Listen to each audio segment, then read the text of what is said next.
The Encounter. The story begins in a small, cozy library on a rainy Tuesday. Arian, a quiet architecture student, was searching for a rare book on old monuments. As he pulled a dusty book from the top shelf, a small, dried rose petal fell out and landed on the table of a girl sitting across from him. That girl was Mira. She looked up, tucked a strand of hair behind her ear, and smiled. That one smile was enough to make Arian's heart skip a beat. They started talking, first about books, then about dreams, and eventually about life. The connection. For the next 2 years, they were inseparable. They didn't need expensive dates or grand gestures. Their love was found in the small things, sharing a single umbrella in the rain, drinking tea at their favorite stall, and Arian leaving handwritten notes in Mira's textbooks. Arian had a habit of writing letters. He believed that emails were too cold and texts were too fast. He wanted his love to have a scent and a soul. The twist. One day, Arian got a dream job offer in a different country. It was an opportunity of a lifetime, but it meant leaving Mira behind for 3 years.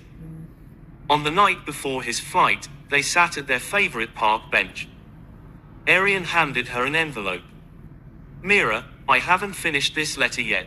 I've written half of it. I will write the second half the day I come back and marry you. Keep it safe." The distance. The first year was easy, video calls every day. The second year got harder.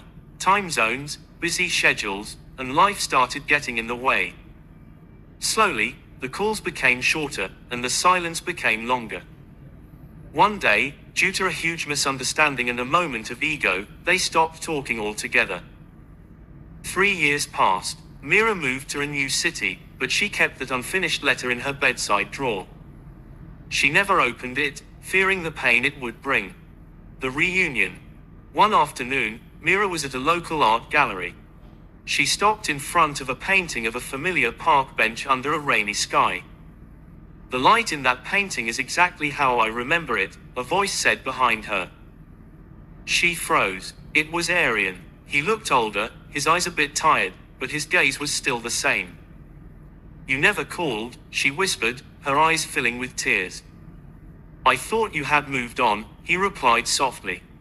"But I never stopped writing the second half of that letter in my head every single day." The ending. Arian reached into his pocket and pulled out a small, crumpled piece of paper, the other half. He handed it to her. Mira opened the old envelope from her drawer and joined the two pieces.